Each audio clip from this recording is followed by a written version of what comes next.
Feathers are some of the most remarkable things ever made by an animal. They are gorgeous in their complexity, delicate in their construction, and yet strong enough to hold a bird thousands of feet in the air. Like all things in nature, feathers evolved over millions of years into their modern form. It can be hard to imagine how this could have happened. After all, what did the intermediate forms look like? What good is half a wing, festooned with half feathers? Thanks to science, we now know that birds are living dinosaurs. You can see the kinship in their skeletons. Certain dinosaurs share some anatomical details with birds found in no other animals, such as wishbones. And in the late 1990s, paleontologists started digging up some compelling support for that idea. Dinosaurs with bits of feathers still preserved on their bodies. Since then, scientists have found dozens of species of dinosaurs with remnants of feathers.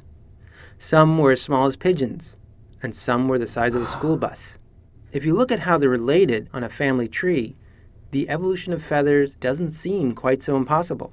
The most distant feathered relatives of birds had straight feathers that looked like wires. Then these wires split apart, producing simple branches. In many dinosaur lineages, these simple feathers evolved into more intricate ones, including some that we see today on birds. At the same time, the feathers spread across the bodies of dinosaurs, turning from sparse patches of fuzz into dense plumage, which even extended down to their legs. A few fossils even preserve some of the molecules that give feathers color. They reveal a beautiful range of colors: glossy dark plumage, reminiscent of crows, alternating stripes of black and white, or splashes of bright red.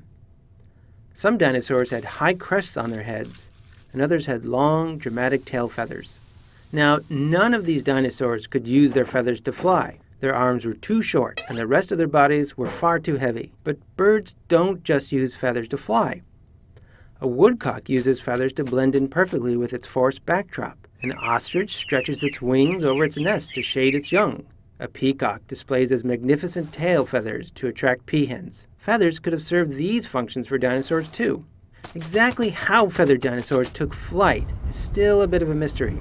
But if a small feathered dinosaur flapped its arms as it ran up an incline, its feathers would have provided extra lift to help it run faster.